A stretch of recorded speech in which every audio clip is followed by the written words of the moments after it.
Everyone, welcome back to the channel. आज मैं आपके लिए लेकर आई हूँ my girlfriend is an alien drama के सीजन 2 का की एक्सप्लेनेशन, जिसका हम सभी को बेसब्री से इंतजार था। तो आइए इस वीडियो को शुरू करते हैं। एपिसोड की शुरुआत में हम देखते हैं कि आज फांग की शादी होती है, वो भी हमारी शाओची के साथ, जो कि एक ब्यूटीफुल सी ड्रेस में वहाँ पर आती है और बहुत ही खूबसूरत लग रही थी। शाओची हमें अपना इंट्रो देती है और बोलती है कि वो एक एलियन है जो कि केप टाउन प्लैनेट से 2019 में आई थी। यहाँ आकर वो सबसे पहले फांग से मिली और उसका अनाउंसिएटर उसके पास रह गया, जिसकी वजह से इन दोनों में प्यार हो गया। और यहाँ हमें उनके कुछ पुराने मोमेंट्स भी दिखाए जाते हैं। शाओची बोलती है कि अब फाइनली अब सारे ऑब्स्टिकल्स को ओवरकम करके आज हम लोग शादी कर रहे हैं और सभी लोग काफी खुश होते हैं। वेडिंग शुरू होती है जब ब्राइड और ग्रूम दोनों ही एक दूसरे को एक्सेप्ट करके रिंग पहनाने लगते हैं और फांग यहाँ पर शाओची को उससे फायर की रिंग पहनाता है, जो कि सीजन 1 की शुरुआत में शाओची के ब्लड से बना था, जो देखकर वो काफी इमोशनल हो जाती है। रिंग्स पहनाने के बाद ये दोनों एक दूसरे को किस करते हैं, जिससे इनकी वेडिंग कंप्लीट हो जाती है। लेकिन तभी कुछ ऐसा होता है कि वहाँ पर सब कुछ रुक जाता है। शाओची का साथी टर्टल भी एकदम से हवा में उड़ जाता है और शाओची भी हवा में उड़ने लगती है, क्योंकि उसके प्लैनेट के लोग उसे लेने के लिए आ गए थे। ये देखकर फांग उसे रोकने की बहुत कोशिश करता है, लेकिन शाओची एकदम से वहाँ से गायब हो जाती है और फांग उसे बचा नहीं पाता। जिसके बाद हम शाओची को उसके प्लैनेट की जेल में देखते हैं, जहाँ उसे सजा मिलने वाली थी, क्योंकि उसने अपने प्लैनेट के रूल्स के खिलाफ जाकर फांग से शादी की थी, जो कि एक पृथ्वीवासी है। शाओची को नहीं पता था कि उसे क्या सजा मिलने वाली है, इसीलिए फांग के साथ वाली अपनी सारी मेमोरीज को वो अपनी रिंग में स्टोर कर लेती है। अब हम उसके प्लैनेट के लोगों को देखते हैं, जो कि उसके लिए सजा डिसाइड कर रहे थे, कि तभी वहाँ पर एक एलियन आता है, जो उन लोगों को बोलता है कि शाओची को पनिश करने से कुछ नहीं होगा। इसमें शाओची की कोई गलती नहीं थी, बल्कि वो तो अर्थ के एक हार्मोन एलिमेंट से इफेक्ट हो गई थी। अर्थ पे एक फांग नाम का बंदा है, जिसने इस हार्मोन एलिमेंट को बहुत ही पावरफुल तरीके से डेवलप किया है और उससे हमारे प्लैनेट को भी खतरा हो सकता है। इसलिए मुझे लगता है कि शाओची का इस्तेमाल करके हम उसे अर्थ पर भेजेंगे, ताकि वो उस हार्मोन एलिमेंट को यहाँ पर लेकर आ सके और हम उसकी स्टडी करें।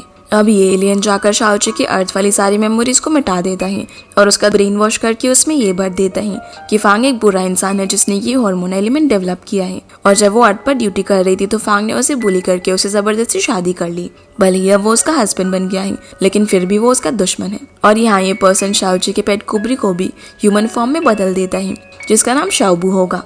जिसके बाद हम इन दोनों को अपनी स्पेसशिप पर देखते हैं, जहाँ ये अर्थ पर जाने के लिए निकल जाते हैं। लेकिन तभी उनकी स्पेसशिप एक रॉक से टकरा जाती है और एक्सीडेंट होने की वजह से ये दोनों एक दूसरे से अलग हो जाती हैं। अर्थ पर हम फांग को देखते हैं, जो कि अपनी कंपनी के कुछ न्यू प्रोडक्ट्स को लॉन्च करने के लिए एक इवेंट में जा रहा था।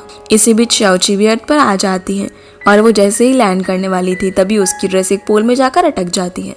जैसे ही फांग उसे देखता है तो उसे बचाने के लिए उसके पास जाता है और शाओची सीधा उसके ऊपर जा गिरती है, जहाँ दोनों ही एक दूसरे को नहीं पहचानते। पर शाओची को फांग कुछ फेमिलियर लगता है और वो उसकी बॉडी को टच करने लगती है, जैसे कि वो उसे हमेशा से किया करती थी, क्योंकि उसे फांग की बॉडी की स्मेल काफी अच्छी लग रही थी। तभी वहाँ पर फांग का असिस्टेंट मिस्टर हान आ जाता है, जो कि फांग को उसके नाम से बुलाता है। इसीलिए फांग शाओची को वहाँ से हटाकर उसके साथ चला जाता है, जिससे शाओची को पता चलता है कि अरे यही तो मिस्टर फांग है और मैं तो इसकी वाइफ हूँ, तो भला ये ऐसे बिहेव क्यों कर रहा था जैसे मुझे जानता ही ना हो। फांग अब लॉन्च इवेंट में जाता है, जहाँ पर सभी लड़कियां उसे देखकर पागल हो जाती हैं। होस्ट यहाँ फांग की पर्सनल लाइफ के बारे में उससे कुछ सवाल करती है, तो फांग बता देता है कि वो सिंगल है, जो सुनकर शाओची को बहुत ही गुस्सा आता है और वो स्टेज पर जाकर सभी के सामने बोल देती है फांग सिंगल नहीं है, बल्कि उसकी शादी हो चुकी है और मैं उसकी वाइफ हूँ। पर तभी वहाँ फांग की और भी फैन गर्ल्स आ जाती हैं, जो सभी बोलने लगती है कि मैं भी फांग की वाइफ हूँ। ये देखकर शाओची को समझ नहीं आ रहा होता कि ये सब क्या हो रहा है। हान यहाँ इन सभी को हटाने लगता है और शाओची को भी हटाने की कोशिश करता है, लेकिन शाओची उसी वक्त टाइम रोककर फांग के पास जाती है, जहाँ वो जैसे ही उसे टच करती है तो देखती है कि फांग तो अभी भी मूव कर रहा है, जो देखकर वो काफी हैरान हो जाती है। इसीलिए वो सब कुछ सही करके वहाँ से अचानक से गायब हो जाती है। अब हम घर पर फांग की डैड और स्टेप मॉम को देखते हैं, वो भी इस इवेंट को टीवी में देख रहे थे। स्टेप मॉम जो यहाँ पर अब भी नहीं बदली थी और वो फांग की बुराई करने लगती है। तभी उन्हें ली का वीडियो कॉल आता है, जो कि स्टडी करने के लिए अब्रॉड गया हुआ था और यहाँ वो थोड़ी बातें करने के बाद ये बोलकर कॉल रख देता है कि उसे क्लास के लिए जाना है। पर हम देखते हैं कि वो तो एयरपोर्ट पर है। आगे हम शाओबू को भी एयरपोर्ट पर देखते हैं, जो कि एक बेंच पर सो रही थी। तभी 2 पुलिस वाले आकर उससे उसकी आईडी मांगते हैं, इसीलिए वो वहाँ से भागने लगती है। अब जैसे ही वो ली के सामने से गुजरती है तो ली को लगता है कि वो पुलिस वाले उसके पीछे भाग रहे हैं, इसीलिए वो भी भागने लगता है। भागते भागते ये दोनों एक जगह जाकर छुप जाते हैं और यहाँ ली को पता चलता है कि पुलिस वाले तो इसके पीछे भाग रहे हैं। लेकिन जैसे ही पुलिस वाले आकर इनको पकड़ने वाले होते हैं तो ये दोनों फिर से भाग जाते हैं, जहाँ ये दोनों जाकर एक जगह छुप जाते हैं और क्योंकि यहाँ श्याओबू ली के काफी क्लोज खड़ी हुई थी तो उसका बॉडी टेम्परेचर इंक्रीज हो जाता है, जिसकी वजह से वो एक टर्टल में बदल जाती है। जब ली पुलिस वालों को चेक करके बाहर आता है तो देखता है कि श्याओबू तो पहले ही यहाँ से जा चुकी है और उसे वहाँ उसकी जगह एक टर्टल मिलता है। जिसके बाद हम शाओची को देखते हैं जो कि फांग के घर में जाती है, जहाँ वो देखती है कि यहाँ तो उसकी एक भी चीज नहीं है और सोचने लगती है कि शायद जब वो फांग को छोड़कर गई होगी तो उसने उसका सारा सामान हटा दिया होगा। फिर वो यहाँ हार्मोन एलिमेंट ढूंढने लगती है, पर जैसे ही उसे यहाँ फांग के आने की आवाज आती है तो वो कबर्ड में छुप जाती है। यहाँ से वो छुपकर फांग को देख रही होती है जो कि कपड़े उतार रहा था। वो इतना हैंडसम होता है कि शाओची उसे देखकर अपने होश खोने लगती है, लेकिन फिर वो किसी तरह से खुद को कंट्रोल करती है। फांग फिर वॉशरूम में नहाने के लिए चला जाता है और शाओची भी उसकी खुशबू का पीछा करते करते वहाँ पर जाती है, जहाँ वो उसे नहाता हुआ देखकर फिर से पागल होने लगती है, लेकिन किसी तरह खुद को कंट्रोल करती है और सोचती है कि अब वो उसके सोने के बाद ही हार्मोन एलिमेंट को सर्च करेगी। जब फांग सो जाता है तो शाओची फिर से अपना काम शुरू करती है, पर जब वो फांग के पास होती है तो वो उसे नींद में अपने बेड पर लेटा लेता है। इसलिए शाओची फिर से फांग की स्मेल से डिस्ट्रैक्ट होने लगती है और सोचती है कि काम तो बहुत कर लिया, इसलिए अब थोड़ा आराम किया जाए। फिर वो भी उसके बगल में सो जाती है। अगली सुबह जब फांग उठता है तो वो शाओची को अपने बेड पर देखता है, जिसका हाथ उसकी चेस्ट पर था। ये देखकर वो उसे अपने बेड से नीचे गिरा देता है और पूछता है कि तुम कौन हो। शाओची बोलती है कि वैसे तो मैं नंबर 7 हूँ, लेकिन 8 पर लोग मुझे चाय शाओची के नाम से जानते हैं। फांग उससे पूछता है कि तुम भला यहाँ पर कैसे आई। शाओची बोलती है तुम मेरे सामने यहाँ अमनीसिया के पेशेंट होने का नाटक मत करो और तुम भला सिंगल्स की तरह क्यों रह रहे हो। फांग को उसकी एक भी बात समझ नहीं आती तो शाओची उसे बोलती है कि हार्मोन एलिमेंट को मेरे हवाले कर दो। फांग उसकी ऐसी बातें सुनकर बोलता है कि जरूर तुम्हारे दिमाग में कुछ लोचा है, रुको जरा मैं अभी इमरजेंसी नंबर पर कॉल करता हूँ। पर शाओची उसे बोलती है कि हस्बैंड वाइफ के बीच झगड़े तो होते रहते हैं, इसमें दूसरों को इन्वॉल्व करने की क्या जरूरत है, और वैसे भी मुझे तुमसे कोई बहस नहीं करनी, इसलिए मैं जा रही हूँ। और बाय बोलकर यहाँ से भाग जाती है। फांग अब मिस्टर हान को कॉल करता है और उसे चाय शाओची के बारे में इन्फॉर्मेशन निकालने के लिए बोलता है। अब हम फिर से शाओची को देखते हैं जो जब बाहर होती है तो वहाँ पर उसे श्याओबू अपनी ओरिजिनल फॉर्म में मिल जाती है। वो उससे पूछती है कि तुम भला अपनी ओरिजिनल फॉर्म में वापस कैसे आ गई, तो श्याओबू उसे सारी बातें बता देती है और पूछती है कि क्या तुमने हार्मोन एलिमेंट कलेक्ट किया। शाओची बोलती है कि फांग के घर में तो वो नहीं है, तो जरूर वो उसकी कंपनी में होगा। तभी श्याओबू उसे आज का डेट और टाइम बताती है, जो सुनकर शाओची बोलती है लगता है तुम पागल हो गई हो, अभी 2021 चल रहा है। शाओबू बोलती है कि स्पेसशिप के क्रैश होने की वजह से हम लोग गलत टाइम में पहुंच गए हैं और अभी 2018 चल रहा है। शाओची यहाँ बोलती है कि और तभी मैं सोचूं कि फांग मुझे पहचान क्यों नहीं पा रहा, क्योंकि वो तो मुझसे 2019 में मिला था। जिसके बाद हम फांग को देखते हैं जो कि मिस्टर हान के साथ अपना मेमोरी बैंक चेक करता है, क्योंकि हम जानते हैं कि फांग बारिश होने के बाद अपनी आधी मेमोरी भूल जाता है, पर मेमोरी बैंक में उसे शाओची के नाम की कोई भी इन्फॉर्मेशन नहीं मिलती। जो देखकर फांग मिस्टर हान से बोलता है कि तो फिर वो मेरे घर में कैसे आई। मिस्टर हान बोलते हैं कि जरूर वो आपकी कोई क्रेजी फैन होगी, पर फांग बोलता है कि उसका बिहेवियर ऐसा था जैसे कि वो उसे पहले से जानती हो और अब वो भी उसके बारे में जानने के लिए काफी क्यूरियस था। फांग अब यहाँ हान को अपने घर का सिक्योरिटी सिस्टम अपग्रेड करने के लिए बोलता है। जिसके बाद हम शाओची को देखते हैं जो कि एक कैफे में जाती है और ये कैफे मिस चाय का था। वहाँ वो उनसे चिल्ड पानी मांगती है और टाइम रोककर शाओबू को उसमें रख देती है ताकि वो उसे ठंडा कर सके, जिससे वो अपनी ह्यूमन फॉर्म में वापस आ जाती है। शाओची अब उससे अपने प्लैनेट पर सिग्नल भेजने के लिए बोलती है, क्योंकि वो लोग गलत टाइम में लैंड हो गए थे, पर उनकी अर्थ पर क्रैश लैंडिंग की वजह से शाओबू के नर्व सिस्टम में खराबी आ गई थी, इसीलिए वो सिग्नल नहीं भेज पाती। अब उनके पास यहाँ वेट करके मिशन कंप्लीट करने के अलावा और कोई रास्ता नहीं था। शाओची बोलती है कि हम भला मिशन कैसे कंप्लीट करेंगे, क्योंकि अभी 2018 चल रहा है और हार्मोन एलिमेंट तो अभी डेवलप ही नहीं हुआ है, इसीलिए हमें उसकी डेवलप होने तक यहीं पर भटकना पड़ेगा। जो जानकर ये दोनों ही बेचारी काफी परेशान हो जाती हैं। पर जैसे ही शाओबू शाओची की रिंग को स्कैन करती है तो देखती है कि उसने तो उसके अंदर मेल हार्मोन को कलेक्ट किया हुआ है। वो उससे पूछती है कि उसने कैसे किया, तो शाओची बोलती है कि जब वो फांग से पहली बार मिली थी शायद ही तब हुआ होगा। अब वो इन कलेक्ट किए हार्मोन्स की मदद से अपने प्लैनेट पर सिग्नल भेज पाते हैं। शाओबू उसे बोलती है कि हार्मोन एलिमेंट डेवलप नहीं हुआ तो क्या हुआ, हम मेल हार्मोन कलेक्ट करके अपना मिशन सक्सेसफुल करेंगे और अपने प्लैनेट पर वापस चले जाएंगे। जो बोलकर दोनों काफी खुश होने लगती है। तभी कैफे में कुछ लड़के आते हैं तो शाओची उनसे भी हार्मोन एलिमेंट कलेक्ट करने के लिए उनके पास जाती है, लेकिन कुछ भी नहीं होता, इसलिए वो उनके सामने डांस करने लगती है, लेकिन तब भी कुछ नहीं होता। इसलिए वो कैफे में मौजूद सभी मेल कस्टमर्स के पास जाकर डांस करती है और हार्मोन्स कलेक्ट करने की कोशिश करती है, लेकिन ऐसा कुछ भी नहीं होता और लोग सोचते हैं कि वो पागल है। तभी वहाँ पर मिस चाय आ जाती है, जिन्हें लगता है कि वो बगल वाले रेस्टोरेंट की स्पाई है और वो यहाँ पर उसके कस्टमर्स को भगाने के लिए आई है, लेकिन शाओची बोलती है कि ऐसा कुछ नहीं है और यहाँ से जाने लगती है। तो मिस चाय पहले उन्हें पे करने के लिए बोलती है, जहाँ शाओची अपने प्लैनेट की करेंसी में उसे पे कर देती है, पर मिस चाय समझ जाती है कि ये दोनों उसे बेवकूफ बना रहे हैं, इसीलिए वो उनसे अपने कैफे में काम करवाती है, जहाँ शाओची सोचने लगती है कि हार्मोन एलिमेंट कलेक्ट क्यों नहीं हो रहा। इसीलिए वो फांग के पास जाने के लिए एकदम से गायब हो जाती है। जब मिस चाय इन दोनों को इस तरीके से गायब होते हुए देखती है तो वो वहीं पर बेहोश हो जाती है। शाओची फांग के पास जाकर उसके सामने डांस करने लगती है ताकि वो हार्मोन एलिमेंट कलेक्ट कर सके, लेकिन फिर से कुछ भी नहीं होता और फांग वहां से जाने लगता है, जो देखकर शाओची को कुछ भी समझ नहीं आता। अब जैसे ही वो फांग की तरफ देखती है, जिसका एक कार से एक्सीडेंट होने ही वाला था, तो वो फटाफट से टाइम फ्रीज करके उसे बचा लेती है और फांग यहाँ अब उसकी गोद में होता है। तभी उसकी बॉडी से हार्मोन्स निकलकर शाओची की रिंग में कलेक्ट होने लगते हैं, जो देखकर शाओची काफी खुश हो जाती है, लेकिन उसे इस तरह पकड़े हुए उसे काफी देर हो जाती है। इसलिए वो दोनों ही धड़ाम से नीचे गिर जाते हैं, जहाँ शाओची फिर से फांग के हार्मोन्स को स्मेल करने के बाद कंट्रोल नहीं कर पाते और उसे चिपकने लग जाती है। फांग उसे दूर हटाने की कोशिश करते हैं और बोलता है कि तुम कितनी शेमलेस हो, लेकिन शाओकी को तो इस सबसे कोई फर्क ही नहीं पड़ रहा था और वो तो उसे चिपके ही जा रही थी, जो देखकर फांग बोलता है कि रुको अभी मैं पुलिस को कॉल करता हूँ। तो शाओची बोलती है कि कोई बात नहीं, कर लो। पर जब वो सच में पुलिस को कॉल करने लगता है तो शाओची अपनी पावर से उसका फोन दूर फेंक देती है और वहां से भाग जाती है, जो देखकर फांग भी हैरान रह जाता है कि आखिर उसका फोन अचानक से दूर जाकर कैसे गिर गया। शाओची अब शाओवू के साथ भाग रही होती है, तभी वो उसे रुकने के लिए कहती है, क्योंकि अगर फिर से उसकी बॉडी ज्यादा गर्म हुई तो वो टर्टल में बदल जाएगी।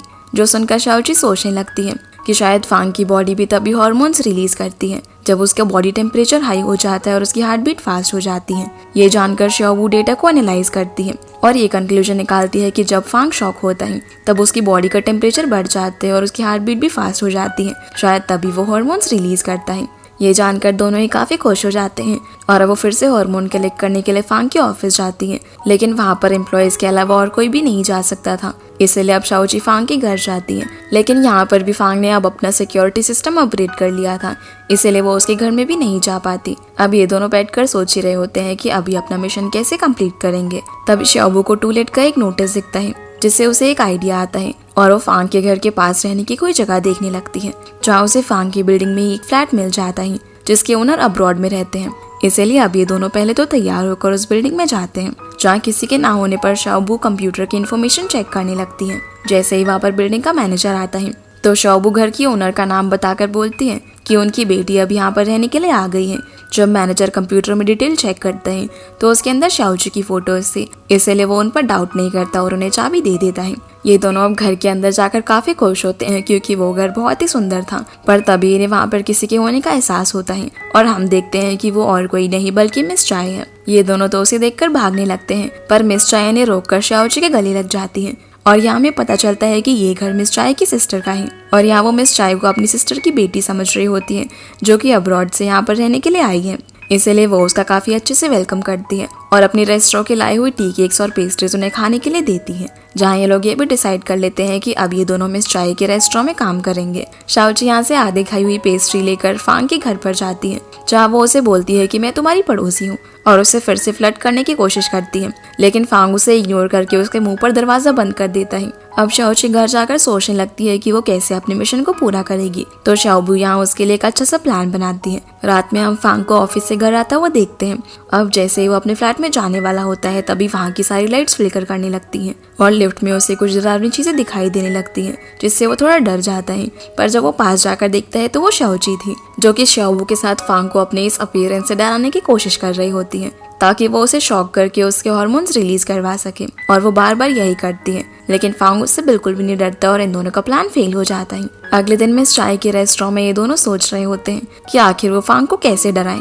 तभी उन्हें अंदर से मिस चाय की आवाज आती है, जो कि अपनी नई चेयर पर बैठी हुई थी। मिस चाय बताती है कि ये उनकी रिलैक्सिंग चेयर है, जिसके बारे में वो इन दोनों को बताते हुए शाओची को उस पर बैठाती है और जैसे ही वो उस पर बैठती है तो उसके पसीने छूटने लगते हैं और उसे काफी रिलैक्स फील होता है, जो देखकर वो और शाओवू समझ जाते हैं कि अब वो इसकी मदद से फांग के हार्मोन्स रिलीज करवाएंगे। इसलिए शाओची डिलीवरी गर्ल बनकर फांग की कंपनी में उस चेयर को लेकर आ जाती है। इसी बीच हम फांग को देखते हैं, जो कि अपने असिस्टेंट हान को वीआईपी हॉट स्प्रिंग की 2 टिकट्स बुक करने के लिए बोलता है, जो देखकर हान को लगता है कि वो शाओची को अपने साथ लेकर जाएगा। उसकी ऐसी बातें सुनकर फांग उसे घूरने लगता है, तो हान वहाँ से चला जाता है, जिसके वहाँ से जाते ही शाओची फांग के कैबिन में आ जाती है। फांग उसे देखकर पूछता है कि तुम भला यहाँ पर कैसे है, तो शाओची बोलती है पैरों से। फिर वो उसे जबरदस्ती करके उस चेयर पर बैठा देती है फांग उठने की बहुत कोशिश करता है, लेकिन शाओची ने उसे कस के पकड़ा हुआ था और फांग सोचता है कि ये लड़की तो कितनी पावरफुल है। अब वो उसे रिलैक्स करने के लिए उसकी बॉडी को टच करती है और हार्मोन्स कलेक्ट करने की कोशिश करती है, लेकिन कुछ भी नहीं होता। जिसकी ऐसी हरकतें देखकर फांग उसे पकड़ लेता है और वो गलती से उसकी गोद में आ गिरती है, जहाँ आकर तो वो सीधा फांग की शर्ट में ही हाथ डाल देती है और फांगो से दूर हटाने की कोशिश करता है। पर उसी वक्त रूम के अंदर असिस्टेंट हान आ जाता है, जो इन दोनों को इस तरह देखकर गलत समझने लगता है और बोलता है कि मिस्टर फांग आप कंटिन्यू रखिए, मैं बाद में आता हूँ। लेकिन फांग उसे चिल्लाकर शाओची को यहाँ से बाहर भेजने के लिए बोलता है और क्योंकि उस चेयर से कुछ भी नहीं हुआ था, इसलिए शाओची भी उसे लेकर यहाँ से चली जाती है। शाओची जब रेस्टोरेंट में पहुंचती है तो मिस चाय इन दोनों को डांट रही होती है और बोलती है कि बेवकूफ लड़कियों, तुम भला इस चेयर का इस्तेमाल करके किसी से फ्लर्ट करने की कोशिश कर रही थी। शाओची बोलती है कि ऐसी बात नहीं है, मैं तो सिर्फ उसकी धड़कनें तेज करना चाहती थी। तो मिस चाय उसे एडवाइस देती है कि तुम्हें उसे अपने प्यार में गिराना होगा, उसकी हार्ट बीट तो अपने आप ही तेज हो जाएगी। जो सुनकर शाओची सोचने लगती है कि फांग तो मुझसे इतना प्यार करता था कि उसने मुझसे जबरदस्ती शादी भी कर ली, इसलिए उसे अपने प्यार में गिराना तो बहुत ही आसान होगा। ये बोलकर वो स्माइल करने लगती है। जिसके बाद हम इन दोनों को घर पर देखते हैं, जहाँ शाओबू फांग का पेमेंट सिस्टम हैक करके पता लगाती है कि फांग ने कल के लिए हॉट स्प्रिंग की 2 VIP टिकट्स बुक कराई है। शाओची सोचने लगती है कि शायद वो कोई लड़की होगी। शाओबू उसे यहाँ पर केयरफुल रहने के लिए बोलती है, क्योंकि वो फांग से पिछली बार बेवकूफ बन चुकी थी। अगले दिन ये दोनों हॉट स्प्रिंग रिजॉर्ट पहुंचकर फांग का वेट करने लगते हैं। जैसे ही फांग वहाँ पर आकर अंदर जाता है तो ये दोनों भी उसके पीछे जाने लगते हैं, पर क्योंकि इन दोनों के पास वहाँ की रजिस्ट्रेशन नहीं थी तो एक रोबोट इन्हें अंदर नहीं जाने देता। शाओबू उस रोबोट को अपनी कंट्रोल में करके शाओची को फांग के पास भेज देती है। अंदर फांग रिलैक्स कर रहा होता है और उसने यहाँ पर अपने साथ ली को बुलाया होता है, पर जैसे ही शाओची वहाँ आती है तो वो उसे ली समझकर अपने हाथ दबाने के लिए बोलता है। शाओची यहाँ उसकी हॉटनेस को देखकर फिर से पागल हो जाती है और उसे बहुत ही प्यार से मसाज देने लगती है, जो देखकर फांग बोलता है कि भला तुम्हारे हाथों को क्या हो गया है, जरा जोर से दबाओ। तो शाओची उसे बहुत जोर से दबा देती है, जो देखकर फांग चिल्लाता है और अपनी आंख से टॉवल हटाता है, जिससे बचने के लिए शाओची पूल के अंदर ही अपनी सांस रोक लेती है। इसी बीच हम ली को देखते हैं, जो कि यहाँ पर आ रहा होता है, पर तभी उसे रास्ते में शाओबू मिल जाती है। वो उससे पूछता है कि क्या तुमने मुझे पहचाना, हम दोनों एयरपोर्ट पर मिले थे। शाओबू जैसी उसे स्कैन करती है तो उसे पता चलता है कि ये तो फांग का भाई है और उसने इसी को यहाँ पर बुलाया था, इसीलिए अब वो उसे यहीं पर रोक के रखने के लिए उसके सामने रोबोट के साथ खेलने लगती है। अब हम फिर से फांग को देखते हैं, जिससे पता चल जाता है कि वहाँ पर शाओची है। वो उससे पूछता है कि तुम यहाँ क्या कर रही हो, तो शाओची उसे बोलती है कि वैसे भी तुम मेरे प्यार में बाद में पड़ने वाले हो, पर मैं इस बार तुम्हें पहले ही प्यार में पड़ने का चांस दे रही हूँ। ये बोलकर वो उसके पास जाती है और उसकी बॉडी को टच करने लगती है। फांग जब उसे खुद से दूर करता है तो शाओची के हाथ में उसका टावल आ जाता है। ये देखकर वो उसे टावल छीनने लगता है। तभी वहाँ पर ली और शाओबू आ जाते हैं। ली जब अपने भाई को किसी लड़की के साथ देखता है तो वहाँ से माफी मांगकर शाओबू को लेकर चला जाता है। फांग भी अब शाओची को डांट कर यहाँ से जाने के लिए बोलता है, तो शाओची बोलती है कि तुम ये रिग्रेट करोगे, क्योंकि बाद में तुम्हें मुझसे बहुत प्यार हो जाएगा। शाओची अब शाओबू के पास जाती है और उसे बोलती है कि मैं फिर से फेल हो गई। तो शाओबू उसे कहती है कि चिंता मत करो, तुम्हारे पास अब भी चांस है। पर उन दोनों को फांग पर डाउट होने लग जाता है, क्योंकि उसने अपने भाई को यहाँ पर इन्वाइट किया था और वो दोनों सोचने लगते हैं कि ये दोनों कुछ ज्यादा ही क्लोज है। सीन अब फिर से फांग पर जाता है, जिससे ली मसाज दे रहा था और उनकी बातों से हमें पता चलता है कि ली फौरन से अपनी पढ़ाई बीच में ही छोड़कर वापस आ गया था, क्योंकि उसे कोई कंपनी वगैरह हैंडल नहीं करनी थी, बल्कि उसे तो पेंटिंग करनी थी। इसीलिए वो उसकी मदद करने के लिए बोलता है, क्योंकि उसकी मॉम तो चाहती थी कि ली सिर्फ कंपनी संभाले। फांग अब यहाँ पर उसकी बहुत रिक्वेस्ट करने पर उसकी मदद करने के लिए मान जाता है, तो ली उसे किस करने लगता है और थैंक यू बोलता है, जो चीज़ बाहर से ये दोनों भी देख रही थी। और यहाँ पर इन्हें फांग और ली को लेकर गलतफहमी हो जाती है कि ये दोनों शायद कुछ ज्यादा ही क्लोज हैं। इसीलिए फांग मुझे खुद से दूर भगा रहा था, पर क्योंकि उन्हें किसी तरह से अपना मिशन कंप्लीट करना था, इसीलिए शाओबू डिसाइड करती है कि वो अब से ली को फांग से अलग रखेगी, ताकि मौके का फायदा उठाकर शाओची फांग के पास जाकर हार्मोन्स कलेक्ट कर सके। इसीलिए शाओबू ली के पास जाकर उसे गेम्स खेलने के लिए ले जाती है और शाओची फांग के पास जाकर उसे बात करने की कोशिश करती है, लेकिन वो उसे इग्नोर कर देता है। फिर जब फांग एक्सरसाइज कर रहा होता है तब शाओची फिर से उसके पास आ जाती है और उसके साथ एक्सरसाइज करने लगती है, लेकिन फांग उसके ट्रेडमिल की स्पीड इंक्रीज करके वहाँ से चला जाता है। दूसरी तरफ हम ली और शाओबू को देखते हैं, जहाँ ली उससे गेम में हार जाता है और शर्त के मुताबिक वो उसे अपने सीक्रेट बताता है कि वो अपनी पढ़ाई बीच में छोड़कर अब्रॉड से वापस आया है। तभी वहाँ पर शाओची आ जाती है, क्योंकि वो फिर से फांग को परस्यू करने में फेल हो गई थी। तो शाओबू उसे बोलती है कि वैसे तो बैड गाइज को सीड्यूस करना इतना आसान होता है, लेकिन भला ये फांग किस मिट्टी का बना है।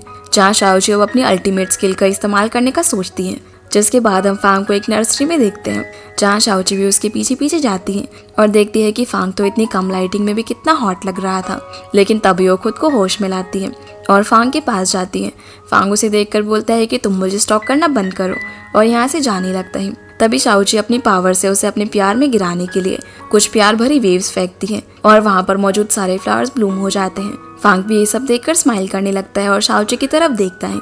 शाओची को लगता है कि उसका काम बन गया और वो फांग के पास जाकर उसे बोलती है कि तुम कितने क्यूट लग रहे हो और उससे हार्मोन्स कलेक्ट करने की कोशिश करती है, लेकिन कुछ भी नहीं होता क्योंकि फांग के ऊपर उसका जादू चला ही नहीं था। फांग अब उसे पूछता है कि क्या ये सब तुमने किया, तो शाओची हाँ बोलती है। फांग यहाँ उसे डांटते हुए उसकी तरफ बढ़ने लगता है तो शाओची गिरने ही वाली थी, लेकिन फांग उसे बचा लेता है और बोलता है कि मुझे तुम्हारे बैकग्राउंड वगैरह के बारे में कुछ नहीं पता, लेकिन प्लीज तुम मुझे हैरेस करना बंद करो। ये बोलकर यहाँ से चला जाता है। जिसके बाद हम इन दोनों को गेम खेलता हुआ देखते हैं जहाँ शाओ बुली से हर बार जीत जाती है और शर्त के मुताबिक वो उससे पूछती है कि क्या वो उसे डेट करेगा। ली बोलता है कि अभी वो बहुत ही यंग है और उसे अपने करियर पर फोकस करना है। ये बोलकर वो उसे मना कर देता है। इसलिए शाओबू यहाँ से जाने लगती है, पर तभी उसे याद आता है कि जब वो टर्टल की फॉर्म में थी तब उसने उसके सर पे मार मार के उसका नर्वस सिस्टम बिगाड़ दिया था। इसलिए उसे बदला लेने के लिए वो भी उसके सर पे हिट करने के लिए जाती है, पर ली उसे रोक देता है और सोचता है कि रिजेक्ट करने की वजह से तो कितना वायलेंट हो रही है। इसलिए ना चाहते हुए भी वो उसे डेट करने के लिए मान जाता है, जो सुनकर शाओबू तो काफी खुश हो जाती है क्योंकि उसे ली को फांग और शाओची के रास्ते से हटाना था। पर ली की शक्ल यहाँ पर देखने लायक होती है। ली अब अपने भाई के पास जाकर उसे बताता है कि आज एक लड़की ने उसे प्रपोज किया। फांग बोलता है कि अभी तुम्हें अपने करियर वगैरह पर ध्यान देना चाहिए, अगर तुम डेट करोगे तो अपनी गर्लफ्रेंड के खर्चे कैसे उठाओगे। जिसके बाद हम शाओबू को देखते हैं जिसे शाओची सारी बातें बताती है और बोलती है कि मेरी सुपर पावर की मदद से मैं किसी को भी इंस्टेंटली अपने प्यार में गिरा सकती हूँ, लेकिन फांग के ऊपर ये काम नहीं किया। शाओबू उसकी बॉडी को स्कैन करती है लेकिन उसमें तो सब कुछ सही होता है, तो वो उसे बोलती है कि तुम उसकी वाइफ थी तो इसीलिए शायद वो तुम्हारी पावर से इम्यून है। शाओबू फिर यहाँ पर उसे ये बताती है कि अब ली मेरा बॉयफ्रेंड बन गया है क्योंकि मैं उसके क्राइटेरिया में फिट बैठती हूँ। जो देखकर शाओची बोलती है कि अरे वाह, तुम तो बड़ी सुपर फास्ट निकली और अब से मैं भी फांग की पसंद नापसंद जानने की कोशिश करूंगी। अगले दिन हम फांग को एक मीटिंग में देखते हैं जहाँ पर उसकी कंपनी एक नया परफ्यूम लॉन्च करने वाली थी जिसका नाम था रेनबो। पर जो फांग की स्टेप मॉम का भाई होता है जिसका नाम कांग है, वो इस प्रोजेक्ट का जो परफ्यूमर होता है उससे अपनी साइड करने का ऑफर देता है। दूसरी तरफ हम इन दोनों को देखते हैं जहाँ पर शाओबू शाओची को बताने लगती है कि मैंने तुम्हारे लिए बहुत सारी नॉवेल्स और टीवी सीरीज को स्कैन किया है जिसमें सभी बॉसी सीईओ होते हैं। वो उसे बताती है कि ये सारे ड्रामा के लीड ज्यादातर कोल्ड और मीन होते हैं और ज्यादातर का बचपन हमेशा ट्रॉमेटिक रहता है। उन्हें कोई ऐसी डिजीज होती है जिसके बारे में वो किसी को भी नहीं बताते। ये सारे पॉइंट शाओची नोट कर रही थी और बोलती है कि जो भी हो, लेकिन फांग का फिगर तो बहुत ज्यादा मस्त है। शाओबू फिर उसे बताती है कि तीसरा पॉइंट ये है कि इन सभी कोल्ड बॉस का या तो एक चमचा होता है या फिर एक डॉक्टर फ्रेंड होता है जो हमेशा इन लोगों को यही बोलता है कि तुम्हें पता है कि मैंने तुम्हें इस तरह स्माइल करते हुए आज से पहले कभी नहीं देखा। दूसरी तरफ हम फांग को डॉक्टर ज़ांग के साथ देखते हैं जहाँ वो उसे बताता है कि कैसे उसके हेलुसिनेशन के चलते उसने सभी फ्लावर्स को ब्लूम करते हुए देखा था। जो सुनकर डॉक्टर ज़ांग बोलता है कि मुझे लगता है कि शाओकी ने तुम्हारे ऊपर काफी असर डाला है। फांग बोलता है कि मैंने तो तुमसे शाओची के बारे में कभी शेयर नहीं किया। डॉक्टर ज़ांग बताता है कि तुम्हारा असिस्टेंट हान है ना, वो तुम्हारे बारे में सारी अपडेट्स वीचैट के मूवमेंट्स पर पोस्ट करता है। वहीं से मुझे शाओची के बारे में पता चला। जिसके बाद हम इन तीनों को देखते हैं जो कि साथ में बैठकर ड्रामा देख रहे थे। यहाँ शाओची सोचने लगती है कि कैसे एक लड़की ड्रामा के मेन लीड को अपने प्यार में गिरा लेती है, लेकिन वो फांग के साथ ऐसा नहीं कर पा रही। तो मिस चायो से बोलती है कि क्या तुमने कभी अपने कपड़ों को देखा है, वो कितने प्लेन है, भला तुम इन कपड़ों से फांग को कैसे इम्प्रेस कर सकती हो। इन खूबसूरत लड़कियों को देखो, वो कितने अच्छे अच्छे कपड़े पहनती है और कितने अच्छे से ड्रेसअप होती है। जो सुनकर शाओची भी बड़ी बड़ी फीमेल एक्ट्रेस की तरह कपड़े पहनने का डिसाइड करती है। इसके बाद हम कांग को देखते हैं जो कि सो को बता रहा होता है कि तुम चिंता मत करो, इस परफ्यूमर को मैंने अपनी साइड कर लिया है और अब फांग ट्रबल में फंसने वाला है। अगले दिन शाओची ब्लैक विडो के कपड़े पहनकर फांग की कंपनी में ऑर्डर डिलीवर करने के लिए आती है। मिस चाय केक्स पर फ्लेवर लिखना भूल गई थी, इसीलिए शाओची स्मेल करके बताने लगती है कि किस बॉक्स में कौन सा केक है, जिसको ऐसा करते हुए फांग भी देख लेता है। तभी शाओची देखती है कि फांग वहाँ पर है और वो उसके पास जाकर उसे इम्प्रेस करने की कोशिश करती है, लेकिन फांग वहाँ से चला जाता है। अब ऐसे ही शाओची हर दिन अलग अलग ड्रेसेस पहनकर फांग के सामने आती है, लेकिन वो एक दिन भी उसे भाव नहीं देता, जिस वजह से बेचारी शाओची काफी परेशान हो जाती है। पर वो आखिरी बार ट्राई करने का सोचती है। जिसके बाद हम फांग को देखते हैं जिसे हान आकर बताता है कि उनका जो परफ्यूमर था उसने कॉन्ट्रैक्ट तोड़ दिया है। वो अपने साथ परफ्यूम का फॉर्मूला लेकर चला गया, यहाँ तक कि उसने कॉन्ट्रैक्ट ब्रीच करने का कंपनसेशन भी हमें पे किया है। जो सब सुनकर फांग समझ जाता है कि ये जरूर किसी ने करवाया है और अब वो सोच ही रहे होते हैं कि क्या करें, क्योंकि कल ही उसके प्रोडक्ट का लॉन्च इवेंट होने वाला था। तभी वहाँ पर शाओची आती है, जिसे देखकर फांग को याद आता है कि शाओची की स्मेल करने की सेंस काफी अच्छी है। फांग अब शाओची को वो परफ्यूम स्मेल कराता है और उसके इंग्रेडिएंट्स बताने को बोलता है, जिस काम को शाओची बहुत ही अच्छे से करती है और ठीक वैसा ही परफ्यूम उसे बना के दिखा देती है, जो देखकर फांग उससे काफी इंप्रेस हो जाता है और उसे थैंक यू बोलता है। ये सुनकर शाओची को लगता है कि शायद फांग उसे इस आउटफिट में पसंद करता है और वो काफी खुश होने लगती है। अगले दिन फांग के प्रोडक्ट्स का लॉन्च इवेंट होता है, जहाँ पर कांग का बुलाया हुआ रिपोर्टर फांग से सवाल करता है और पूछता है कि आपने सभी प्रोडक्ट्स के सैंपल दिए सिवाय इस रेनबो परफ्यूम के। असल में कांग ने जानबूझकर करवाया था, क्योंकि उसे लग रहा था कि फांग के पास उस परफ्यूम की सैंपल है ही नहीं, क्योंकि परफ्यूमर तो उनको छोड़कर चला गया था। पर फांग यहाँ पर सैंपल्स मंगा के सभी लोगों के मुंह बंद कर देता है, जो देखकर कांग गुस्से में यहाँ से चला जाता है। और फांग भी उसे जाते हुए देख रहा था, क्योंकि उसे पता था कि ये सब उसने और उसकी स्टेप मॉम ने ही करवाया है। जिसके बाद हम ली को उसकी मॉम से बात करता हुआ देखते हैं, जहाँ वो तो उसे यही बोल रही होती है कि तुम जल्दी से पढ़ाई कंप्लीट करके यहाँ पर आ जाओ, मैंने तुम्हारे लिए सारा इंतजाम कर दिया है, तुम आकर फांग से उसकी कंपनी छीन लेना। पर लियो ने ऐसी बातें करने से मना करता है। तभी उसकी मॉम देखती है कि उसके पीछे जो झाड़ू वाला है वो तो चाइनीज है, तो लियो अपनी मॉम से बहाना करके कॉल रख देता है। तभी कांग जू को कॉल करके बताता है कि इस बार उनका प्लान फेल हो गया, जो सुनकर वो सोचने लगती है कि कोई बात नहीं, इस बार तो फांग बच गया। आगे हम फांग को देखते हैं, जिसके पास हान आकर उसे बताता है कि उनके नए फ्रेग्रेंस ने सारे रिकॉर्ड तोड़ दिए हैं। इस बार शाओची ने हमारी सच में बहुत ही मदद की है, तो फांग उसे उसके लिए गिफ्ट भेजने के लिए बोलता है। इधर हम शाओची को देखते हैं, जिसे फांग का गिफ्ट मिलता है,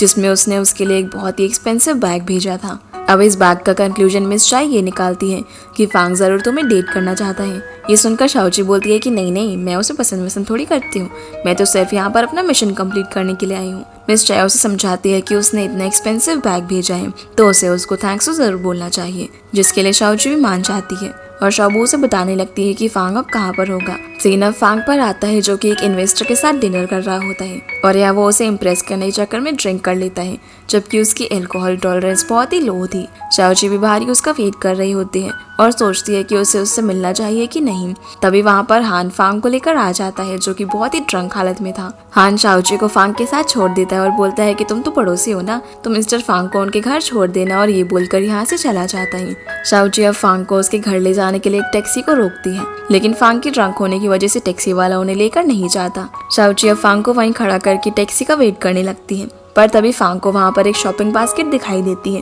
और वो बच्चों की तरह जाकर उसमें बैठ जाता है और बोलता है कि यही मेरी कार है। यहाँ वो बहुत ही फनी हरकतें भी करने लगता है और कोई और रास्ता ना होने पर शाओची उसमें उसे ही बैठाकर घर की तरफ ले जाने लगती है। फांग रास्ते में उसे बोलता है कि मैं स्टार्स को पास से देखना चाहता हूँ, तो शाओची के दिमाग में आइडिया आता है और वो सोचती है कि उड़कर तो वो भी घर जल्दी पहुँच सकते हैं, इसीलिए उसकी विश पूरी करने के लिए वो उसे उड़ाकर आसमान में लेकर जाती है।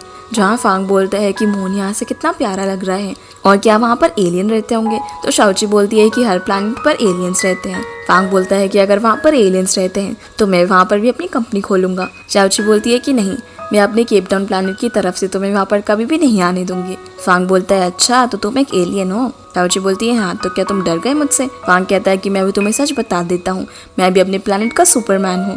ये बोलकर वो अपने कोट को अपने गले में बांध लेता है। शाओची उसे बोलती है कि अच्छा सुपरमैन, तो चलो फिर उड़ के दिखाओ। पर फांग उसे साइड होकर बोलता है कि मेरे पंख तो बचपन में ही टूट गए थे, जो देखकर शाओची को उस पर तरस आ जाता है और वो बोलती है कि मैं तुम्हारे विंग्स बनूंगी। ये बोलकर वो उसे उड़कर दिखाती है, तो फांग बोलता है कि अगर तुम मेरे विंग्स हो तो मैं तुम्हें हमेशा प्रोटेक्ट करूंगा। ये बोलकर उसे हक कर लेता है और यहाँ इन दोनों के बीच में बहुत सारे क्यूट मोमेंट्स होते हैं। शाओची अब किसी तरह फांग को उसके घर लेकर आ जाती है और उस पर ब्लैंकेट फेंक कर जाने लगती है, लेकिन फांग उसे रोक लेता है और बोलता है कि मुझे अकेले रहने में डर लग रहा है। शाओची अब उसे सुलाने के लिए एक स्टोरी सुनाने लगती है, जिसे सुनाते सुनाते वो खुद भी सोने लगती है और फांग को अभी भी स्टोरी सुननी थी, इसलिए वो उसे अपनी स्टोरी बताती है और बोलती है कि एक दिन एक प्यारी सी एलियन लड़की जिसका नाम शाओची है वो अर्थ पर आ जाती है, जहाँ उसे फांग नाम का एक बुरा लड़का मिलता है। फांग जैसे ही शाओची को देखता है तो उसे उससे पहली नजर का प्यार हो जाता है और वो उसे जबरदस्ती बुली करके उसे शादी कर लेता है। पर शाओची के प्लेनेट वाले उसे ढूंढकर वापस ले जाते हैं और उसका सिस्टम अपग्रेड करके उसे वापस से अर्थ पर भेज देते हैं,